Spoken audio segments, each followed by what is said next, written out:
G'day there, Damien again from Integrity Property, and in today's blog we're going to talk about how to buy a property with none of your own cash.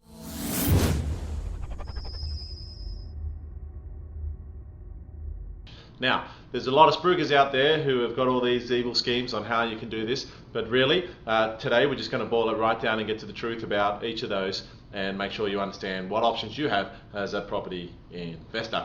Okay, first of all, we're going to talk about what to do if you don't already have any property and you have no cash. And then secondly, we're going to talk about what you can do if you own a property but you have no cash. Okay, first point, what to do when you got nothing, zilch, zero. Now people say to me, if I had to start again, what would I do? And my answer is this.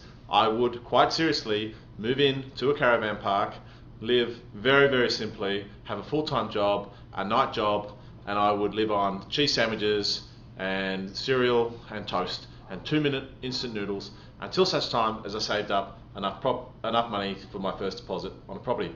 Then during that, it'll take me about a year to do that. In that year, I would be studying the market and finding the place that was most likely to go up in capital growth, and then I would go and buy a property in that location, move out of the caravan park, go back to renting in somewhere a bit nicer and get that first property. The first property is the hardest of all. There's no doubt about it. You just have to do the work and save the money. Some people may have a few other options though. You can go to the bank of mum and dad, also known as your parents, or a rich family friend, and ask them to lend you the money for a deposit. Now be very careful of that. Often the best way to do that is just for them to give you cash or for them to raise a loan against their own property and then have a loan agreement with you regardless of whether you're family or not, because there are many examples historically where family relationships have gone sour due to money. So always be careful of that. And there are some crazy schemes out there that relate to options. Be very careful about getting involved in these schemes. Options are the domain of professionals, and property developers and builders will use options frequently, but just be very careful about what you're doing. They can just as easily wipe you out. So what I'd say is 99% of the time, the only thing to do if you have no property and you have no cash is save your money. But understand, once you've got that first property, that's all you have to do. The property can do the work from after there. Now, that brings me to the second point.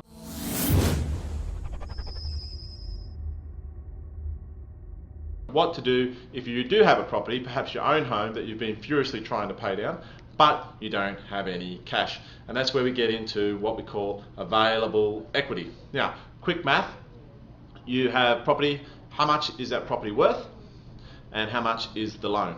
Now work out what 90% of your property's value is and compare 90% of your property's value with your loan.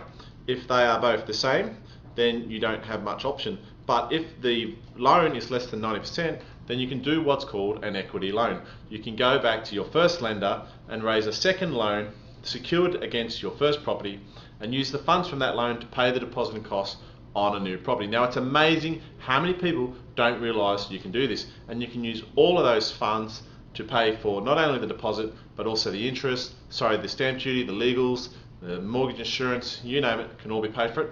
And the interest on that loan is tax deductible. Even though the loan is secured against your principal place of residence, the interest on an investment loan is tax deductible because the purpose of the loan is not for your own home, it is for investment. Now I'm amazed at how many people don't realise this. I had one client that had 5 properties, one they owned outright and 4 investment properties, and guess what? They had saved cash deposits for each and every one of those properties. Now good on them, however, once they realised, they learned a bit about this little technique used called available equity, spit it out, available equity, then they realised how far more advanced they could have been with their property portfolio had they known that little bit of information about the magical thing called available equity, and that you can get investment loans against your own property to pay for deposits and costs on other properties.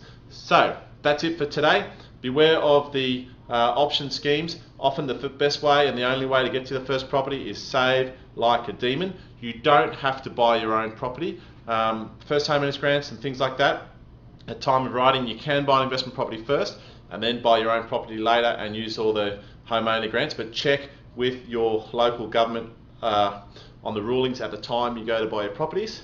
But really there's no avoiding it. First property, save money, beware of the option schemes. Second property, there on in, you can use equity in that first to build your portfolio bigger and bigger and bigger and grow your empire that way. That's it for today. Until next time, thanks for joining us. Remember, if you need help, if you need an education or you need coaching or both, go to propertyinvestmentmentor.com.au. That's what we do there. Or if you don't need the education and coaching, you know what you want to do and you just want a really good investment property, go to integrityproperty.com.au. We've got a dedicated research team there that finds the best locations in the country, places that prices are going to go up now, and also the best properties in those locations. That's all for today.